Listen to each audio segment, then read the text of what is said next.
MBG tadi juga dilaporkan oleh Profesor Arif, karena Arif ahli kemiskinan, kita semua terperangah juga melihat bahwa dampak MBG ini memang luar biasa kepada pertumbuhan ekonomi, lapangan kerja, terus ekosistem yang terbangun dari ekonomi dan seterusnya. Dan ini dan penurunan kemiskinan. Kamu ngomong lagi lengkap lah. Arif, lu yang ngomong ahli. Ini Profesor Arif adalah ahli kemiskinan Indonesia yang jarang kita dengar dari Presiden, mengagumi tadi apa yang beliau sampaikan. Silakan angkat-angkatnya, Arif, lu ngomong. Saya rasa kami dari DEN menyampaikan kajian tentang potensi dari dampak MBG ini terhadap penyerapan tenaga kerja, juga kemiskinan. Jadi intinya program ini sangat bagus sekali dalam konteks Projobs, jadi menciptakan lapangan pekerja baru itu sampai 1,9 juta. Lalu kemudian Propur, jadi kemiskinan itu bisa berkurang sampai menjadi 5,8% kalau ini roll out-nya benar. Ketimpangan juga akan sangat berkurang. Teman-teman bayangin aja ya, kalau 3 orang anak, satu keluarga punya 3 orang anak, itu dia dapat per bulannya bisa dapat 600.000 dari MBG. PKH aja itu sekitar 200-an ribu, BPNT aja 200-an ribu. Jadi sangat tidak mungkin ini tidak besar impaknya. Semua paham itu, cuman kita melakukan kajian secara kuantitatif.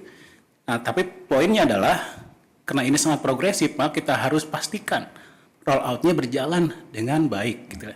Salah satu yang kita usulkan, salah 3, itu adalah kita segera melakukan business process review, lalu audit rutin oleh BPKP. Itu pertama. Yang kedua, memberikan ruang untuk peran serta masyarakat agar bisa melakukan monitoring, karena sense of belonging-nya tinggi. Lalu yang terakhir, jangan sampai ada kebocoran-kebocoran terkait bahan-bahan yang kalau tidak perlu diimport, nggak usah diimport. Nah, ini akan membuat rantai pasoknya betul-betul terjaga, sehingga impaknya betul-betul seperti yang diharapkan. Tapi sekali lagi intinya, ini mari kita jaga bersama, karena ini flagship kita, flagship bangsa ini. Mungkin itu aja dari saya. Saya mau tambahkan lagi, kita ternyata selama 20 tahun itu surplus telur ayam. Dan selama 20 tahun kita juga surplus ikan ayam, bukan ikan ayam ayam. Jadi daging ayam. Jadi dengan tadi program ini itu semua terserap akan jadi menggerakkan ekonomi juga dalam telur dan bidang juga tadi ayam. Ini baru kita tahu setelah jalan nih, jujur. Jadi setelah Pak Prof. Arif itu melakukan studi dengan tim melihat ke bawah, dan kami sepakat tadi dengan Bappenas dan juga Badan Gizi untuk bersama-sama melakukan pengawasan sini. Misalnya bikin tray-nya itu tray-nya itu tidak boleh diimpor, suruh bikin lokal. Karena itu kita lihat masih ada buatan luar. Jadi semua kita harus satu padu untuk melakukan pengawasan. Presiden tadi minta ini. Jadi Presiden tadi saya pikir memberikan instruksi yang sangat jelas dan sangat baik mengenai tadi masalah deregulasi. Karena deregulasi ini akan mengurangi korupsi, akan membuat lebih efisien dan akan membangun ekosistem perekonomian kita lebih bagus. Itu saya kira dari saya. Share lagi, Dek.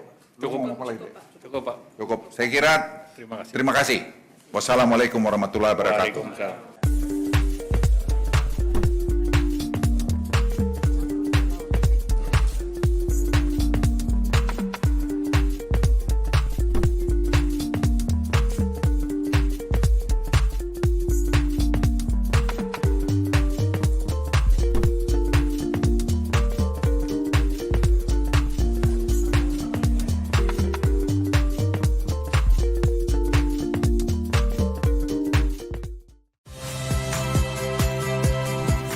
Rizka Clarissa. Saksikan program-program Kompas TV melalui siaran digital, pay TV, dan media streaming lainnya.